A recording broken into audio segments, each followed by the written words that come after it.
You're gonna die up there.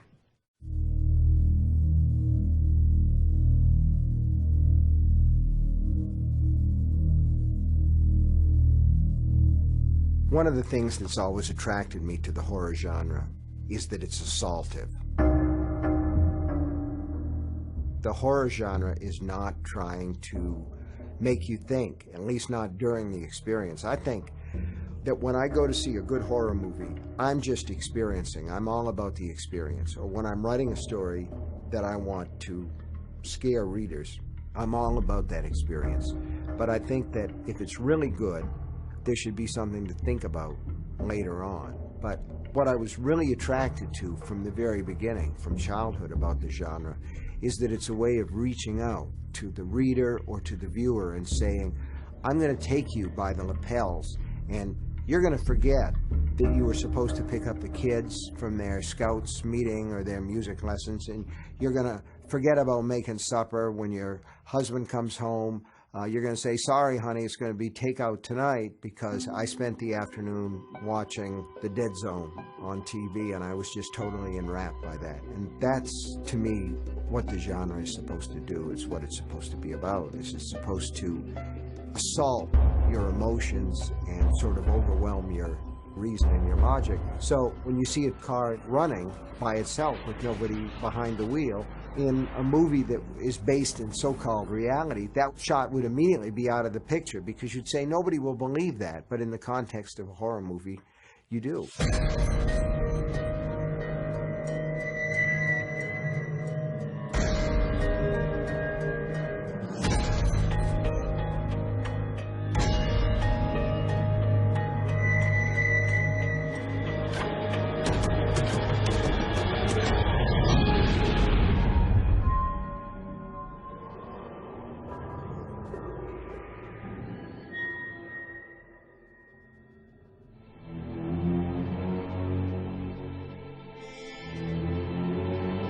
People say to me, what was the first movie that ever scared you? The answer is Bambi, the Walt Disney picture. My mother took me to see Bambi in a theater, and I remember the forest fire and the animals leaping to get away from the fire and being absolutely terrified and coming back and worrying that the house might catch on fire. That's the effect that the unreal has, particularly for a child, that carry it into real life. You wonder what's under the bed.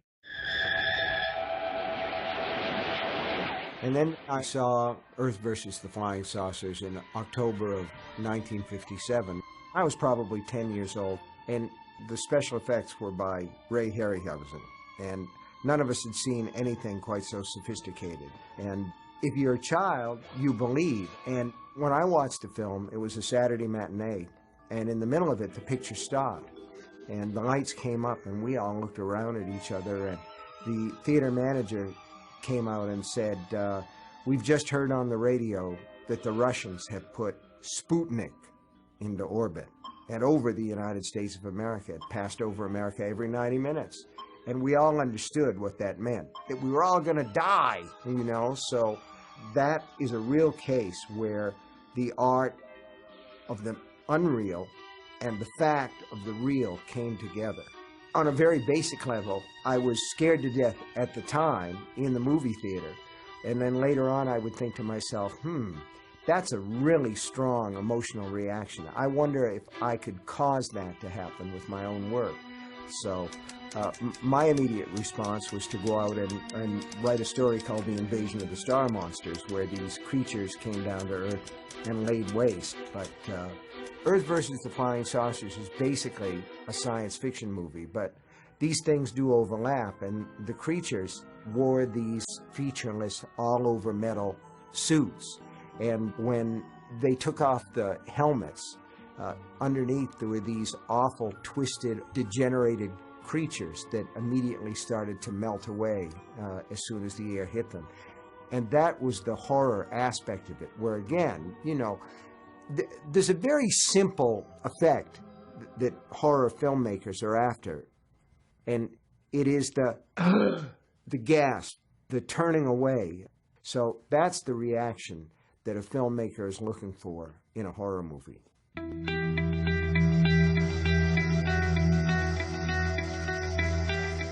but the horror genre is an extremely delicate thing. And you can talk to filmmakers, and even psychologists who've studied the genre don't understand what works, what doesn't work, and more importantly, they don't understand why it works, when it works. Does it go back to childhood? Are there certain archetypes? It's tempting to say so, and certainly we know that children are afraid of the dark, and one of the elements that works a lot in horror fiction is that fear of the dark. And when you watch movies from the black and white era, and I'm thinking particularly of the era when Val Lewton worked, you come to an appreciation of how wonderful black and white movies were. The use of shadow, the use of a kind of surreal imagery, like the scene in the swimming pool in Cat People. It's an extremely scary sequence where you never see anything.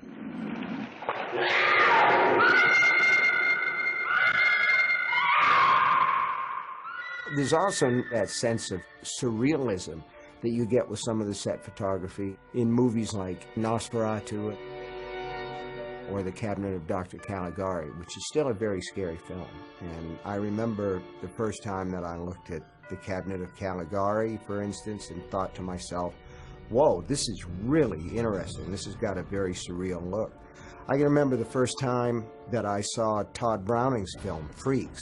I was very anxious to see it, but it never played on TV because it had the reputation of something that was beyond the pale, that just went too far.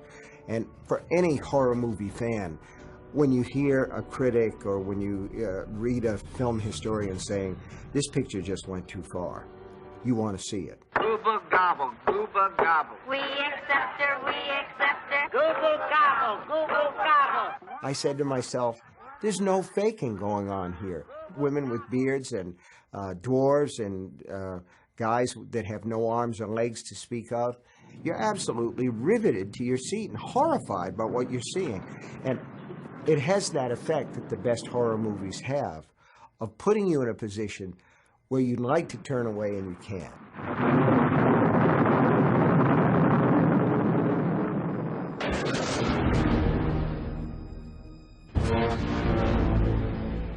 I would say probably the first horror movie that I understood as a true horror movie was made by Francis Ford Coppola, and it was called Dementia 13. It's a black and white movie, and it is an absolutely terrifying movie about an axe murderer. So that one terrified me as a kid because of the axe murders. And then a few years later, George Romero comes along with Night of the Living Dead. I knew nothing about the picture. I was in college at that point. And I went into the city of Bangor, which was about 8 miles from where I was living on campus, on a Thursday afternoon. The theater was empty, except for me and 2 or 3 others. Big old movie palace from that period with the chandelier down and just a cavernous place. The perfect place to have the absolute wits scared right out of you.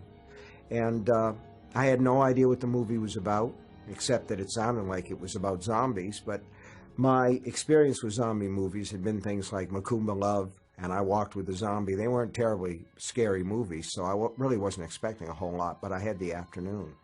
And the movie starts with a man and a woman in a graveyard putting flowers on their father's grave, and the young man starts to tease his sister about how scared she always was to come there.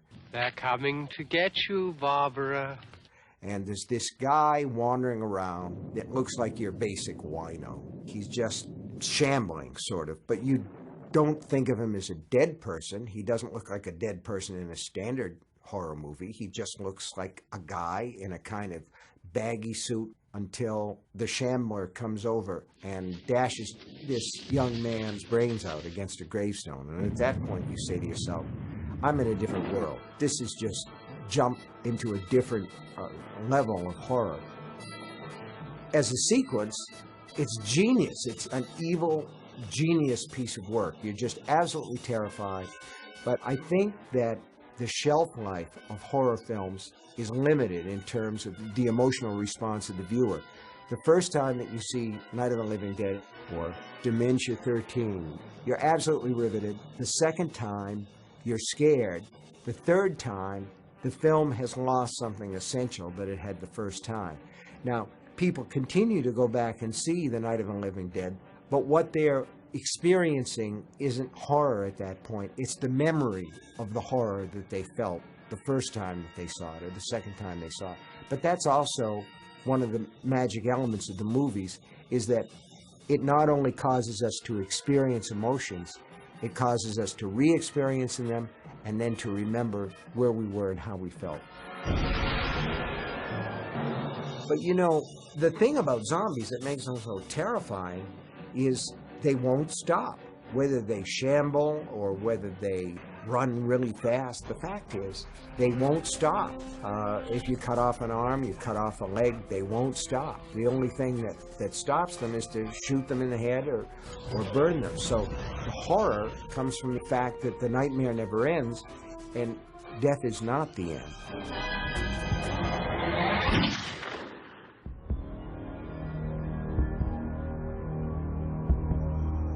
I think that every good horror movie has a character where we can put our fears. It's the fear basket character, where we can say, I'm safe with this person. This is the person that I'm supposed to identify with.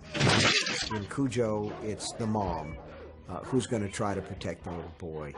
And it's Sheriff Brody in Jaws. There's no humanity in the shark. So when Brody finally is able to stuff an oxygen canister down its throat and blow it up, nobody says, "To his beauty killed the beast." Everybody just applauds because the nightmare has been slain.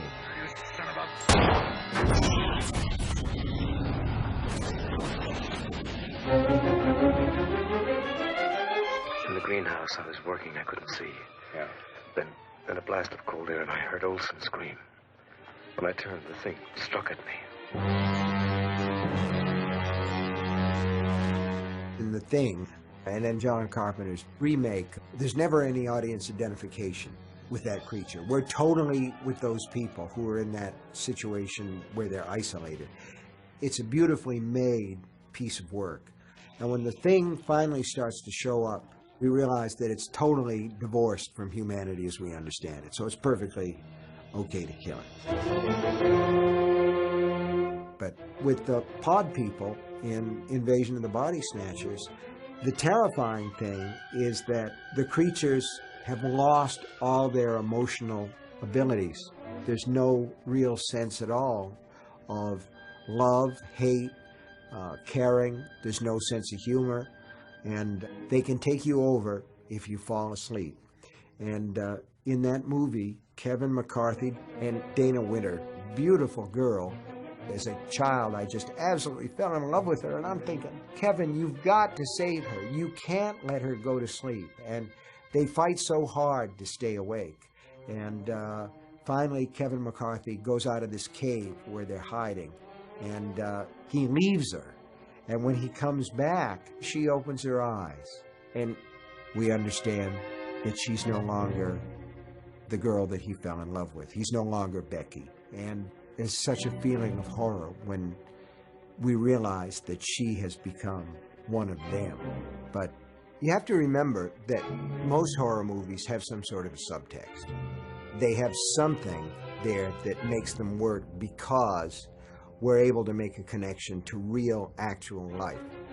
And the subtext of that movie is very, very clear, talking about how people can give up their individuality, their sense of self, their sense of right and wrong, their morality, and become part of this marching horde of creatures. And it was easy at that time to say that what was going on in that picture was a reaction to McCarthyism, to the sort of blind hatred and fear that McCarthyism summed up in some people. But I suspect that the filmmaker, Don Siegel, I think that what he might have been thinking about was Nazism at that time, the way that took hold and took over the German people.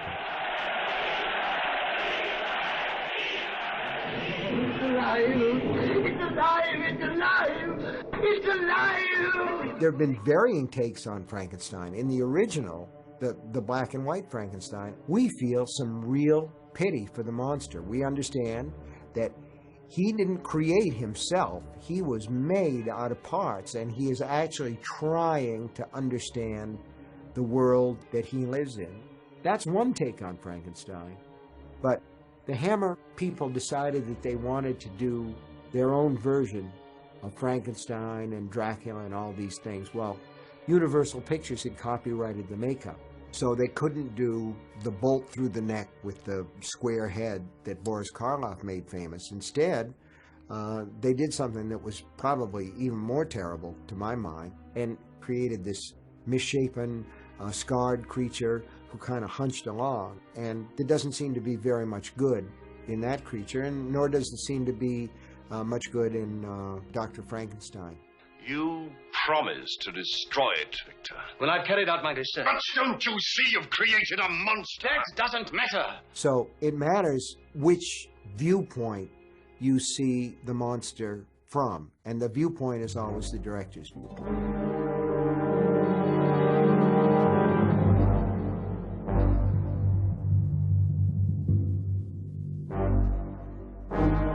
Part of the reason it worked was because The Creature from the Black Lagoon was in 3D, and that led to a dimension of reality. Again, it was something that we hadn't seen before, and it was something new.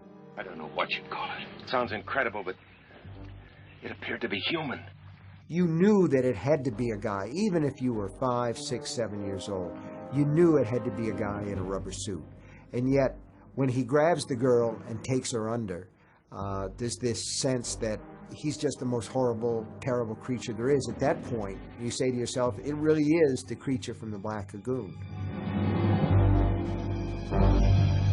Even a man who is pure in heart and says his prayers by night may become a wolf when the wolfbane blooms and the autumn moon is bright. I never cared for the werewolf movies very much at all. I agree that the idea is that there's a beast in all of us that can come out under certain circumstances, and I think we all understand that. But for me, the transformation, the literal transformation from a man into a wolf, it was too literal for me.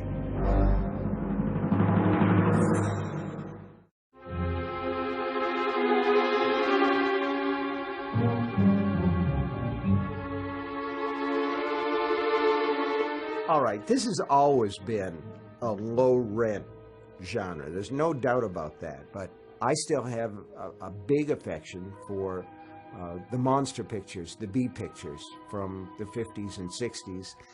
A lot of them were Samuel Arkoff specials, Roger Corman deals, American International Pictures, where a lot of times they would simply start with the title. Someone would say, well, we're trying to get the teenage audience here. How about I Was a Teenage Werewolf?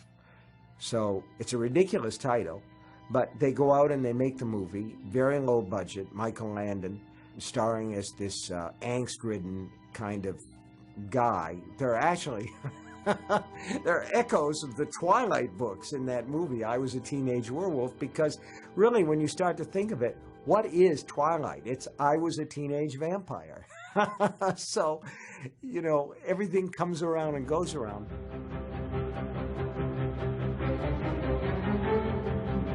And then you've got a lot of movies in the 50s where nuclear science caused some gigantic effect, so that in them it's gigantic ants.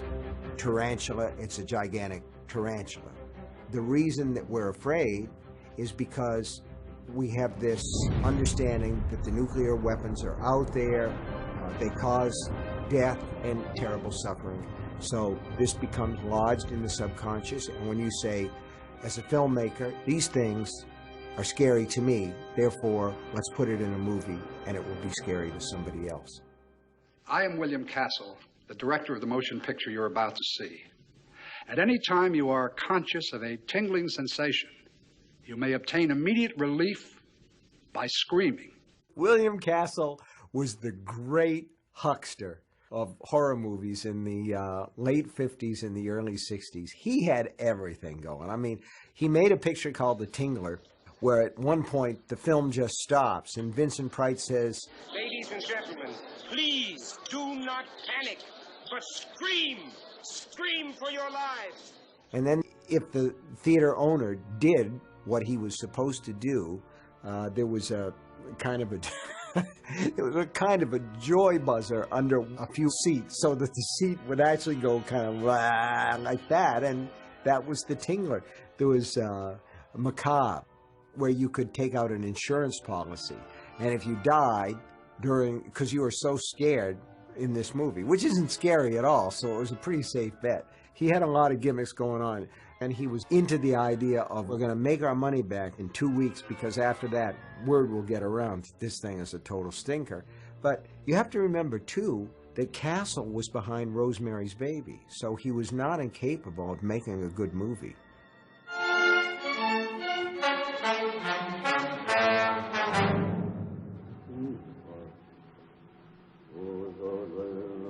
You're awake. Don't say a word, Theo, not a word. Don't let it know you're in my room. Now, we could argue back and forth about The Haunting. The Haunting is a very interesting picture. Is it a horror picture?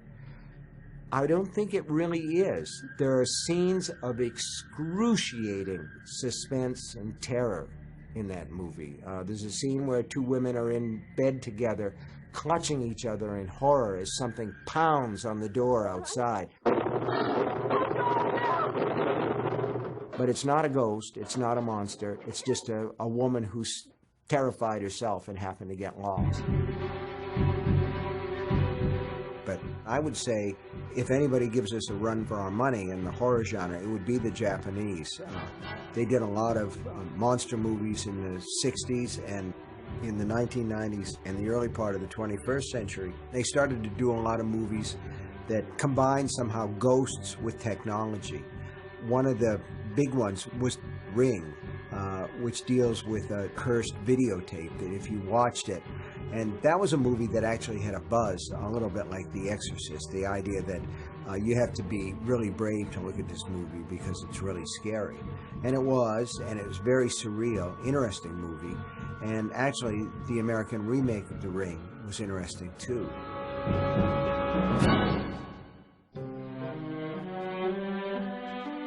But the ghost story movie that scared me the most was The Changeling with George C. Scott.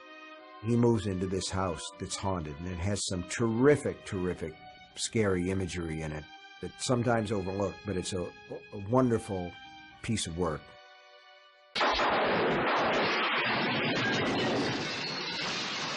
I love the Amityville Horror. It's like the first of these over-the-top haunted house things. I mean, a lot of my problem with the movie came from the book, which was obviously such a piece of hokum. But haunted house stories are always stories about a house with a history, and part of the build-up in this kind of movie is the history of the house and all the terrible things that have happened there, and then they start to replicate and they start to happen again. I think an elemental fear that we have about houses where terrible events have taken place, whether it's murder or suicide, it's a proven fact that a lot of times realtors have trouble moving property like that because people are afraid the spirits of the dead will linger, or that there'll be a psychic afterburn of the emotions that people felt there. So in that sense, there's a nice little nugget at the base of the Amityville Horror. But what I really liked about the Amityville Horror movie was James Brolin's arc from this really nice guy who had bought a fixer-upper into this sort of purple-eyed guy that might snap at any moment and do anything. It was a terrific performance, and you really believed that at any moment, you know, he was going to take an axe to his family.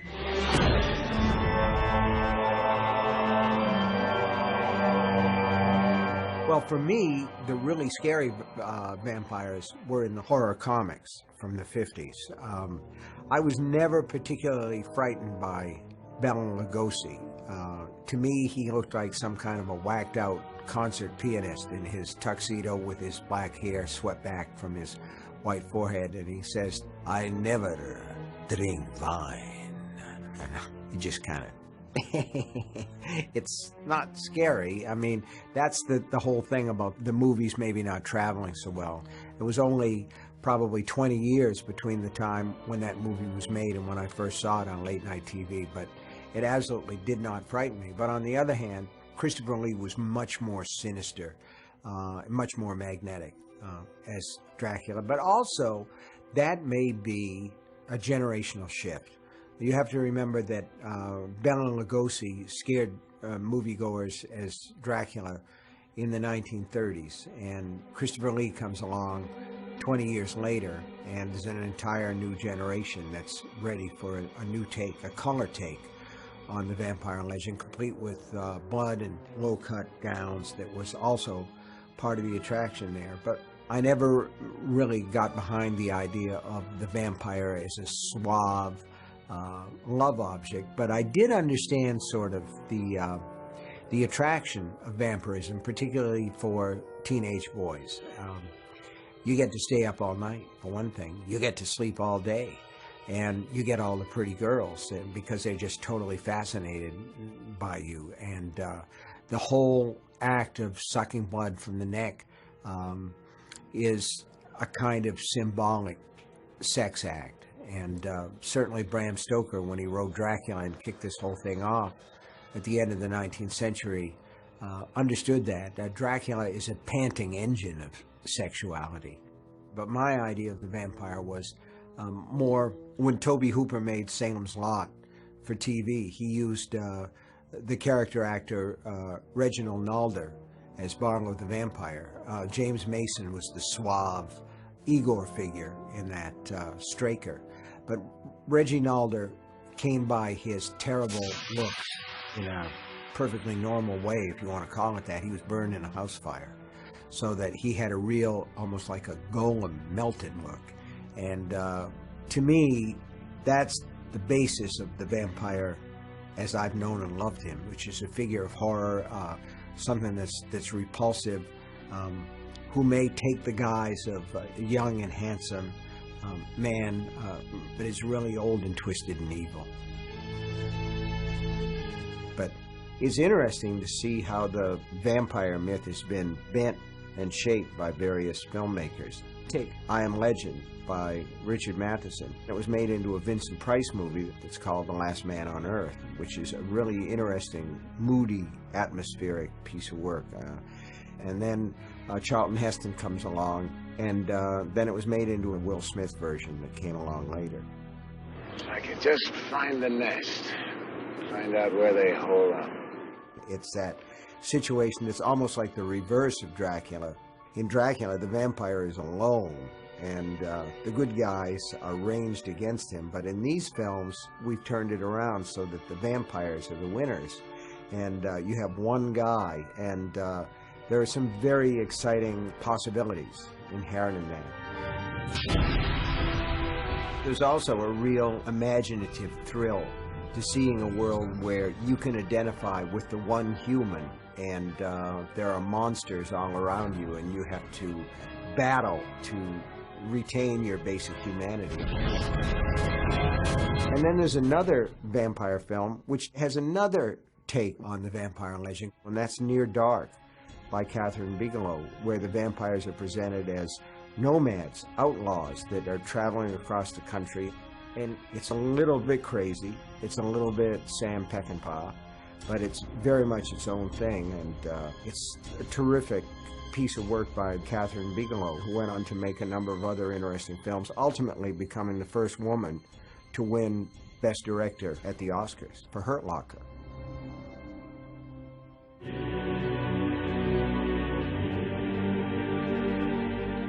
Horror movies often work better when we have a stake in the game. The more we care about the characters, the more human they are to us, the more appealing they are to us, the more effective the horror tends to be, which is why Rosemary's Baby was such a smashing success, really. I mean, this was the period of her life where Mia Farrow cut off almost all of her hair, so that she has a waif-like, childlike thing going on with her. She looks like she's maybe 17, and a sickly 17 at that, and she's married to an aspiring actor played by John Cassavetes, one of his best roles. It was a part that he was almost born to play because he's got this sort of greasy smile and this queasy moral affect about him, so that you begin to sense that he will do anything to become successful as an actor, and that includes selling his child to devil worshippers. But the secret that the film is withholding from us is that they don't want to use the baby for sacrifice. The baby is the Antichrist itself, and that's a wonderful, horrifying ending. At the very end, the movie tops itself when Rosemary decides, no matter how horrible it may be, she is still the child's mother, and she comes on board with the Satanists. But it works because we love Mia Farrow as Rosemary. It's a wonderful piece of work.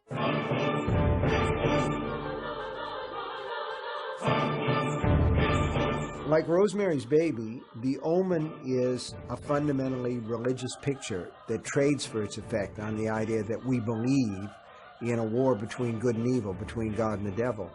I like the first Omen movie, but when we get to the sequels, we're sort of familiar with the pattern that they'll follow. And it gets to a point where you say, okay, Damien, I get it. Devil's son trying to take over the universe won't succeed this time, but there'll be another movie, and it just sort of loses interest for me. But one of the great horror films, one that really, really works, is The Exorcist, a novel by William Peter Blatty and the movie directed by William Friedkin. I'm Damien Karras. And I'm the devil.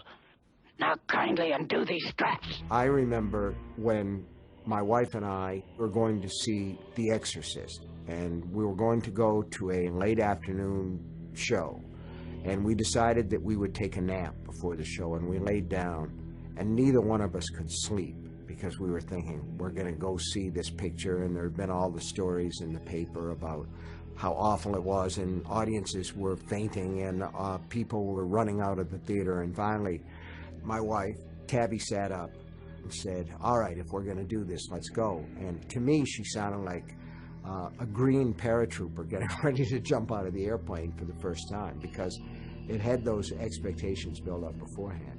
Your mother's in here with his cars. Would you like to leave a message? I see that she gets it. When we finally saw The Exorcist, we actually did think it was a masterpiece. It wasn't just the story. It was the way that the story was told. There's a kind of tension to the cutting.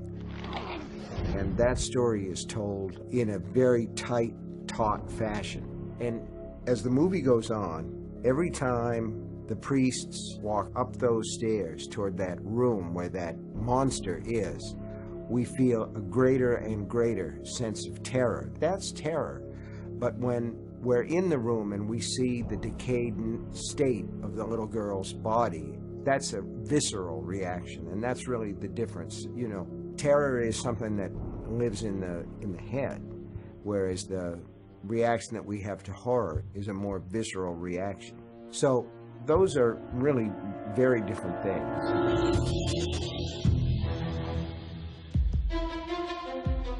There are some scenes that live in our memory and continue to work in a kind of classic fashion. And the one that everybody thinks about, I think, in that respect, is the shower scene from Psycho. It's the granddaddy of slasher films. And the first time that you see that, you're just totally horrified by it. But I think sometimes there are horror movies. Texas Chainsaw Massacre would be one. Psycho would probably be one. Certainly The Exorcist would be one, where these are real demon coasters. They're the big ones. They're the ones where mom and dad say, I'm not going to go on that ride. Texas Chainsaw Massacre is a picture where when you go in, you have to be prepared for somebody who is going to try to seriously scare you out of your seat and make you look away from the screen. There's a van load of hippies that comes up to this house, and they fall afoul of this really terrible inbred family of meat cutters, and the meat that they apparently like to cut are human beings.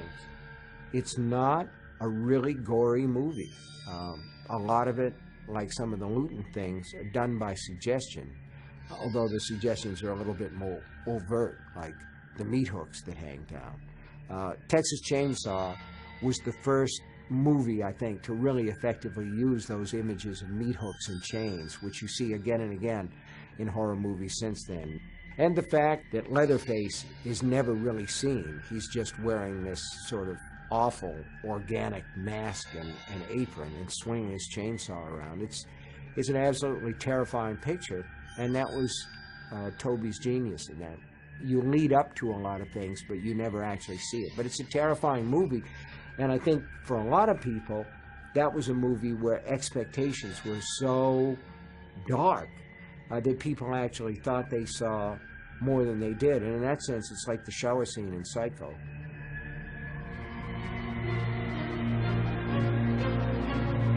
I can remember the first time that I saw Halloween. Most people can. They can remember the first time that you saw Jason in a Friday the 13th movie.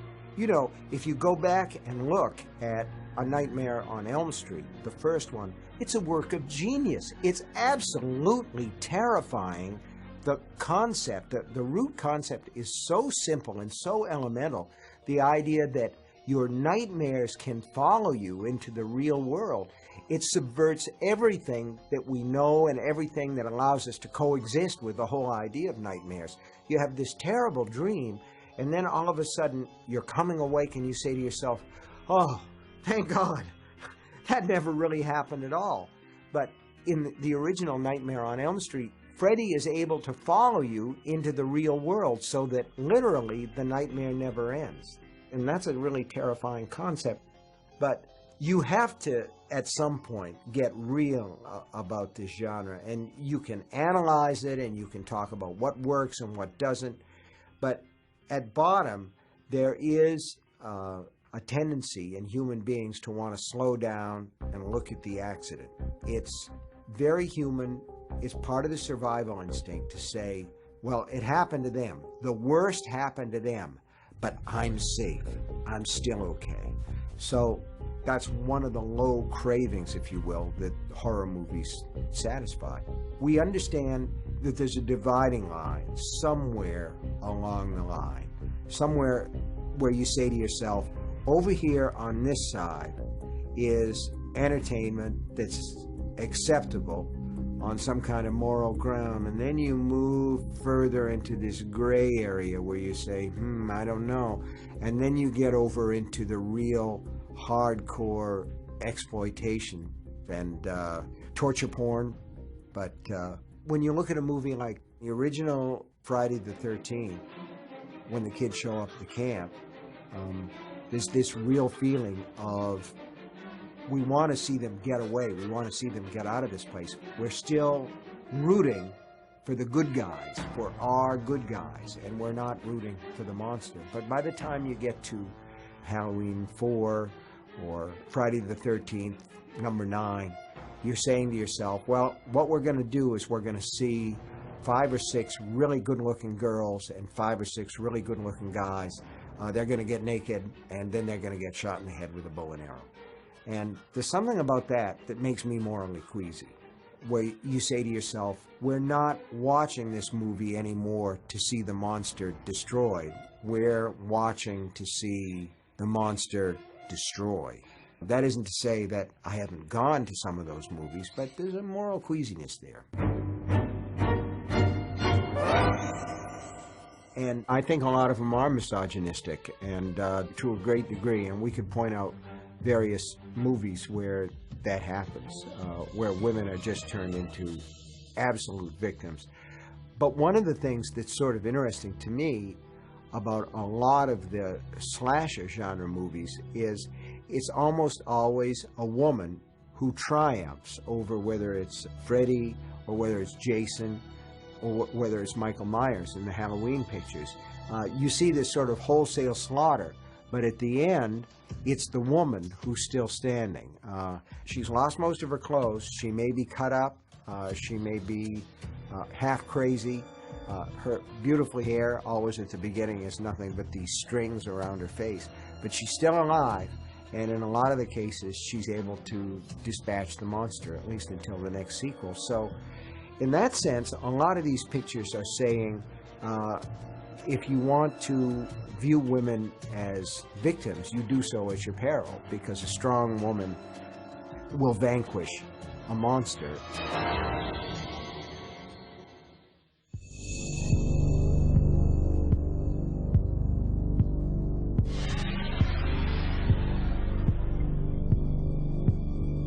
Carrie was a terrific piece of work, and there terrific acting by Piper Laurie. She was nominated for an Oscar, but did not win it. And Sissy Spacek was nominated and didn't win it. And both of them were really good.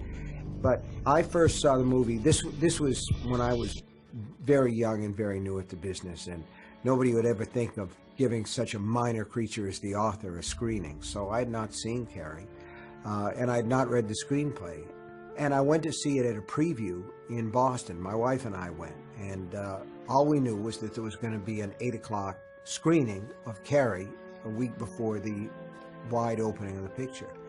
What we didn't know was that the movie that it had been paired with at the theater was Red Fox in a picture called Norman, Is That You?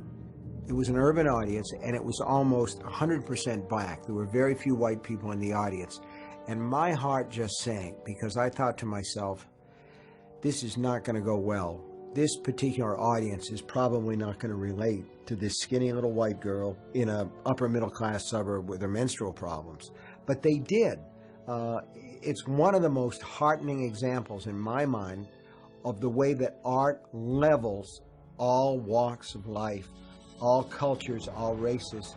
They cared, they identified with her, and they cheered basically when she pulled down the gymnasium and the whole place caught fire. But the genius of Brian De Palma was that he fooled us into taking our armor off just before the movie was over. We unarmored in our minds. We were already thinking about where's my coat? Make sure that my wife gets her hat. Do you have money to pay the babysitter when we get home? So you're totally open and totally vulnerable to what happens. Now, at least I knew there was something. The audience had no clue. So at the end of the movie, when Sue Snell, who was played by Amy Irving, is going to put flowers on Carrie White's grave, a hand comes up through the grave and seizes her, and the audience went to the roof, totally to the roof, and they screamed their head off, and it was just the most amazing reaction. And I thought, we have a monster hit on our hands, and Brian De Palma has done something new. He's actually created a shock ending that shocks an audience that was ready for a horror film. And there were several people who did it after that. The original Friday the 13th had that same kind of ending where you think everything is going to be okay. There's a canoe on a placid lake, and all at once Jason leaps out of the water. And so it became, after a while, part of the horror movie tradition to do that. Careful. This is the moment when the supposedly dead killer comes back to life for one last scare. I have a real problem with The Shining, and Stanley Kubrick knew that I had a problem with The Shining. I had a discussion with him beforehand. He said, "Stephen, Stanley Kubrick here. Don't you agree that all stories of ghosts are fundamentally optimistic?" I said, "What do you mean?" And he said, "Well, if there are ghosts, it means we survive death, and that's fundamentally an optimistic view, isn't it?" And I said, "Well, Mr. Kubrick, what about hell?" And there was a long pause on the telephone line, and then he said in a very stiff and very different voice, "I don't believe in hell." And I thought to myself, well, that's fine, but some of us do, and some of us believe that ghosts may survive, and that may be hell. And that was sort of where I was coming from with The Shining. But in the novel, The Shining, Jack Torrance is a difficult character, but he's fundamentally a sympathetic character. And I always visualized him as a piece of metal that's bent first one way and the other by these malignant spirits who basically want his son, because his son is a psychically powerful person. So I saw these all as warm characters, characters that were being threatened by forces from without, from ghosts, from real supernatural creatures. And the film is extremely cold. Stanley Kubrick saw The Haunting as coming from Jack Torrance, from the Jack Nicholson character, whereas I always saw it from outside. So we had a fundamental difference of opinion about it. I always thought that the real difference between my take on it and Stanley Kubrick's take on it was this. In my novel, the hotel burns. In Kubrick's movie, the hotel freezes. It's the difference between warmth and cold. But the images are striking. There's no doubt about it. I mean, Jack Nicholson's face in the doorway, his bearded, crazy, grinning face, and he says, "Here's Johnny," which was his ad lib, and it became, you know, part of the movie. So the images are striking, but to me that's surface, it's not substance. So I used to describe The Shining, the film, as something like a beautiful car that had no engine in it. George Romero and I became friends because I happened to be in Pittsburgh, and he sought me out and asked if I'd like to do a little bit part in Night Riders, which was one of Ed Harris's early movies. And I said, sure, I'll do that for you. And he must have seen something there, because when we got together with Creepshow, where there are like 5 stories in Creepshow, and we actually had some pretty terrific people. We had an all-star cast, and he said, I would like you to play Jordy Verrill. So I was very flattered. And Jordy Verrill is a story of a country guy who's not very bright, and a meteor lands in his back pasture. And so he picks it up, and it breaks open, and he gets the stuff inside on his hands. And he starts to grow. He becomes a weed. And I thought that it would be okay, because it was a role I was familiar with. I'd actually sort of been a Jordy Verrill type as a kid, kind of a country bumpkin. And also I figured the makeup would forgive a lot. You can see that I'm the guy who ought to have stopped acting at the level of community theater. But I've been asked several times to do cameos in various movies, and I've done it whenever it was possible for me to get to where the shoot was. And I think people kind of like it. It's kind of a Where's Waldo kind of thing. May the Lord bless you and keep you. May the Lord make his face to shine upon you and comfort you and lift you up and give you peace. The Dead Zone, based on my novel, is Christopher Walken's finest dramatic role, I think. He did a terrific job as Johnny Smith, and he really conveyed the pathos of being the outsider, of being different, and being able to say, I don't want to be this way. This is not my fault.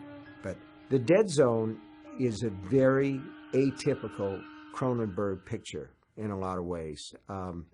There's nothing particularly bizarre about it, and it has a warmth that's missing in a lot of the other pictures, because Cronenberg is a very cold director with a very cold eye.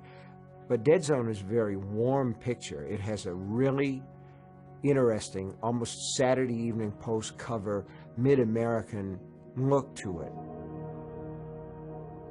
And Cronenberg is really the best director of horror films in modern times, it seems to me. He's the one who thinks the most about what he's doing, and he's done a lot of very interesting stuff, like Scanners and Videodrome with James Woods.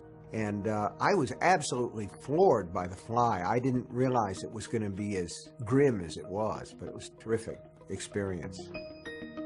But you know, horror movies don't get any respect. We're poor relations at the table. We sit at the foot of the table, and we don't get a lot of respect when the movies work.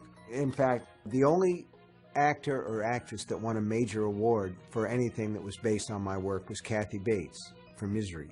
And she certainly richly deserved that Oscar. But when you look at a movie like Cujo, Dee Wallace in that movie gave the best performance that I've ever seen in one of my movies. And Dee Wallace probably deserved to be nominated as much, if not more, than Kathy Bates. And it's a performance that grows in my eye every time that I see it.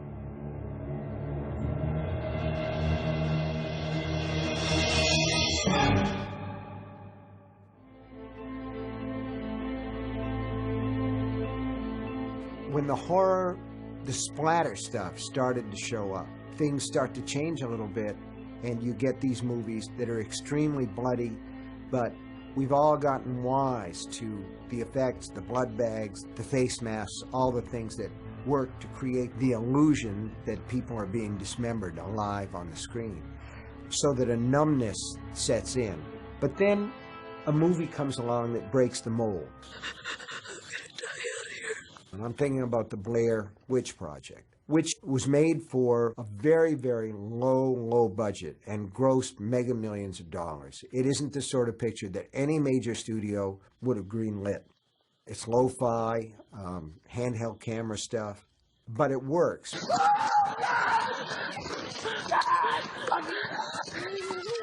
So these young people go in and they make a movie about people making a movie, a bunch of young kids, film students, who are going to go into the Blair Woods looking for this fabled Blair Witch.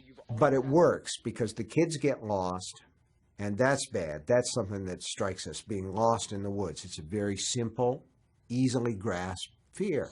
And then they begin to see these weird symbols in the trees, and you realize there's something going on here that may well be supernatural. And the last image in the movie is the girl goes down, she's holding the camera, and we see this young man who is part of the film crew standing in the corner, just talking about it. I break out in goosebumps. And then something gets her, and the camera falls to the ground. We see the image sideways, and that's the end of the movie. There's never any real explanation. And to my mind, that's where the real horror lies. I saw the Blair Witch Project in 1999. I saw it on a screener originally. And about halfway through it, I turned it off because I was too afraid to go on. And Paranormal Activity is the same kind of movie, and it works for the same reason. And one of the things that makes horror so attractive to young filmmakers, to people that are breaking into the genre, first of all, it strikes them as sort of an outlaw genre, and it is. But also, they're allowed, in a lot of cases, to do things that the majors simply won't touch because they're unable to see any profit potential. Sometimes the profit comes when you're not trying to aim for the buck. But the horror movie and the Western are almost always there. But they do go through cycles, and I still believe that you see bulges in the amount of interest there is in horror films.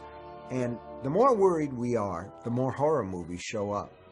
But as far as the future of the horror genre goes, it's impossible to say. Certainly, there have been technological innovations in Hollywood that have to do with special effects. They come with their own danger, and the primary danger is that all of a sudden you will have story supporting special effects instead of special effects supporting story. That's going to be a danger. 3D is going to be a danger because they're just simply depending on that 3D thing that's coming out of the screen at you, and it doesn't necessarily translate into goosebumps.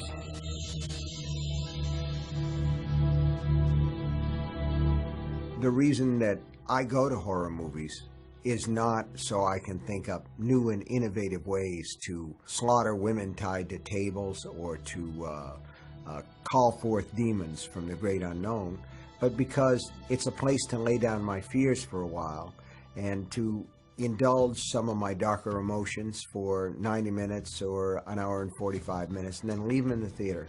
But we all recognize that these films, on some level, appeal to what's the worst in us. And when we speak about the freak or when we speak about the other, we're talking about this really unlovely tendency in human beings to stone the outsider. The peasants come after Frankenstein with torches, and I don't know how many times we've seen Dracula staked, but the horror movie allows us to go in and to actually give free rein, if you will, to a lot of our prejudices, which are all fear-driven. And that's what a horror movie dines out on. It is a fear-driven genre. And when we come out, maybe we're purged a little bit. That's the basic idea of catharsis. And that's one side of it. But if a movie has a supernatural side to it, it's a chance to exercise my imagination, to really give it wings and let it fly. And that's the best part about writing stories, and that's, to me, the best part about watching movies. One of the great powers that movies have had from the beginning is to take us out of our own troubles. But you know, you go to a movie and you see something that's really terrible, and it's awful to say, but it's true. You come out and say, well, my problems are nothing compared to Jeff Goldblum. I just saw him get turned into a human fly, and that makes my life look a lot better. And for a while, this story, this act of the imagination, this sustained act of make-believe, took me out of myself. It took me out of my own problems. So I think the horror genre will continue to be vital. It's thriven in all the various decades of the American film. Other films come and go in popularity, but horror films have always been a part of our culture.